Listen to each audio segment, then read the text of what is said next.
Hello, I'm Dr. Gary Arnold, and welcome to 8 Points to Running Better Meetings, Seminars, and Workshops. If you're a manager, a trainer, a mentor, a coach, your focus should be on staff development and training process improvement.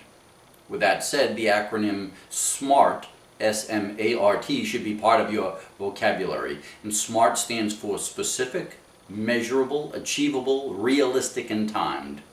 That should be your meeting and your workshop protocol. Your goal is to help mentor and coach employees, class attendees, and workshop participants. They need to better understand the process, the product, and the service. Training and mentoring and coaching is a process. Plan it, deliver it step by step in a logical sequence. Tie it in with their personal experiential needs. The first point is, begin your class, your workshop, your meeting with an icebreaker. Warm up, check in, energize, get rid of the D inhibitors. Tell a story, share a funny event, be personable, check in with them, ask how are they feeling. Create a positive group atmosphere.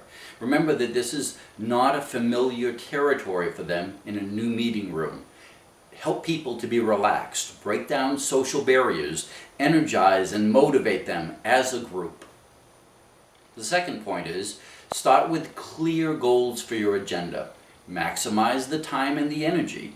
You want to give the agenda and the immediate objectives so that they understand it's not going to take too long, it's not going to be a flat meeting. You have a particular formal agenda that's focused, no nonsense, and it's packed with information presentation. Most meetings aren't like that. Third, use exercises that engage the participants, that transfer knowledge. Use show and tell. Help them understand by demonstrating the training material. Whether your focus is leadership or team creativity or productivity or change management, using dynamic exercises that engage the participants, it improves their buy-in of your material. The fourth point, make it personal. Use role-playing, use personal case histories, build experiential evidence with your attendees so that they can apply your material and see the benefit in their personal lives. Build in movement and interaction in your training. Get people involved. Ask smart questions. Do that by pairing up people, forming new groups. And then watch your body language and their body language. You should know how to read body language clues in your audience.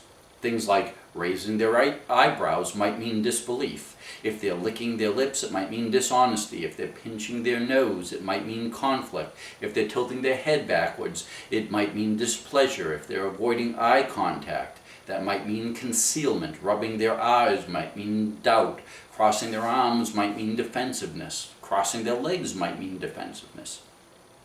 You want to know the basics of body language and stay in tune with your audience. The fifth point, affirm your training principles. When you affirm your training principles and relate them to your training objectives, people understand the meat of your presentation. Plant idea seeds, small seeds that get your audience to recognize what's new, what's different, what's going to be better for them. Get them thinking by asking smart questions. And as you develop your rapport, your dialogue itself will earn their support and their attention. Sixth, converse with your participants. Use questions and answers. Rephrase their questions. Use the 4 S's. You first discuss symptoms, then you agree on the situation. That's the outline and the problem or the concern. Third, you mutually agree on the support system. That's the process or the path of development. And fourth, you highlight the solution. And that's the important thing. The solution should be some type of an improvement or benefit for them. You should use your analysis and your diagnosis skills to outline the problem, but follow that with highlighting symptom alleviation, pain alleviation, solution identification. Tell them the benefits. Let them know how much you care about how things help them. Share with them the benefits that they receive by knowing the information that you're sharing. Seventh point is Wrap things up in some type of a logical order. Review and explain why the initial training objectives were met. Encourage them to apply the information in their life, in their business. Make a call for action. Remind them that they're going to have to apply the learning repeatedly, persistently, in order for it to become a new habit. And my 8th point is just a few extra points, things to do to make better presentations. Focus on checking in the beginning of your presentation. Improve your icebreakers. Get to know you and get to know the audience. Be flexible.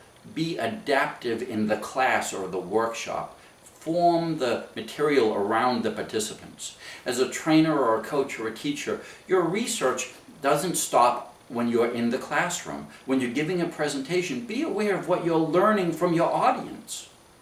And lastly, the medium isn't the message. The message is the message.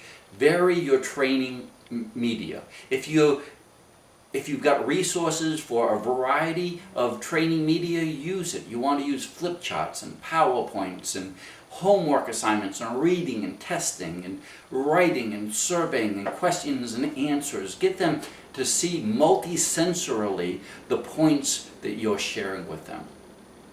Thank you very much for these 8 points about how to make better presentations. If you'd like to see more information about how you can make a better presentation, follow me on sixfigurespeakers.com. Again, that's 6 with a number, sixfigurespeakers.com. I'm Dr. Gary Arnold. Make it a great day.